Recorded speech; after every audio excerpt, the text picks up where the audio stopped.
morning, fellow Europeans. Welcome back to ENN, your most trustworthy news network. I'm Emma Glosson, here with Alyssa Bolkin, bringing you the news from across the countries. Good morning, everyone. Today I'll be updating you on a story that we covered 4 years ago, in 1517. On October 31st, a monk named Martin Luther publicly condemned the Roman Catholic Church's sale of indulgences. In case you don't remember, here's the clip. We're rolling? Hi, Alyssa Bolkin here, live on the streets to interview people about indulgences. What are they? Essentially, they're one's ticket out of hell. Friar Johann Tetzel has been selling them in order to redo St. Peter's Basilica in Rome. Is someone behind me? Sir! What are you doing? I'm nailing my 95 pieces to the door. What is it? The Roman Catholic Church, their indulgences are scam. What else? The only way to salvation is by faith and faith only. Anything else? The Bible holds total central religious authority. Sir, what's your name? Martin Luther. Thank you so much. Alright, so now that we've recapped, on November 9th of 1518, the Pope condemned Luther's writings as conflicting with the teachings of the Church. A year later, a series of commissions were held to examine Luther's teachings. In July of last year, 1520, Pope Leo X issued a papal decree that Luther's propositions were heretical and gave Luther 120 days to recant, which he refused to do. Finally, on Monday, January 3rd, the Pope excommunicated Martin Luther from the Church. Who knows where it'll go from here? And now to Leo with the weather. Hi folks, this is Leo reporting live for your daily weather report. In Germany, we're expecting a high chance of 30 years war from the Protestant and Roman Catholic regions. The storm consists of greed for money and power in Europe. Along the coast, we're seeing the Peace of Westphalia being made up as an attempt to end the storm from any further damage and destruction. So far, folks, we're expecting this to be one of the most destructive conflicts in European history. The death toll has already reached a devastating 8 million casualties. This storm is turning into a desperate struggle for a balance of power for most of Europe. In the middle of the storm, we're seeing some violence, famine, and poverty take place as a result of the devastating loss the storm has caused.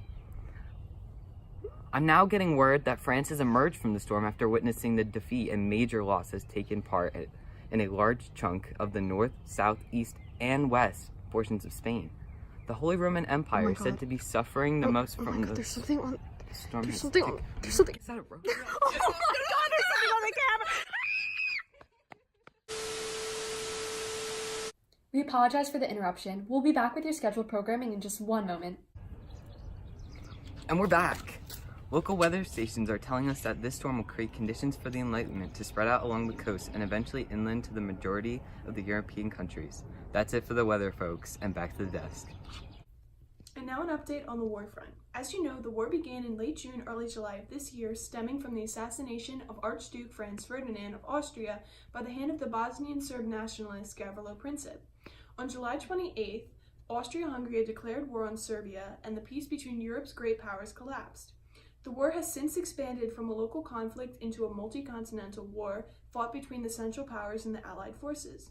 The Central Powers consist of Germany, the Ottoman Empire, Bulgaria, and Austria-Hungary, while the Allied forces has Japan, the United States, Russia, the British Empire, France, and Italy fighting.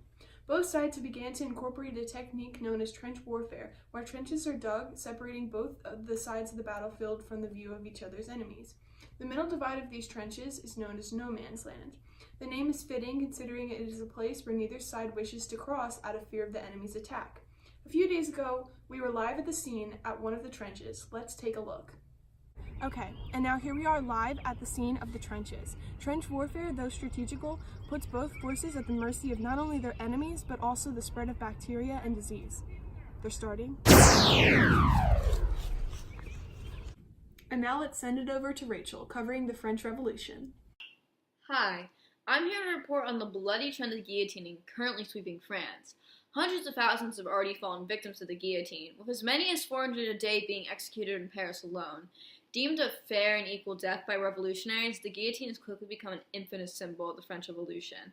I'm here to give you some quick tips and tricks as to how to avoid the same fate as King Louis XVI.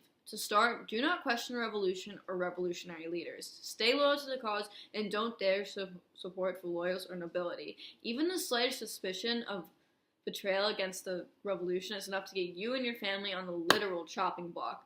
Political tensions are high in France, and the use of the guillotine reflects that, with as many as 17,000 being executed at the height of the terror under the eyes of the Committee of Public Safety.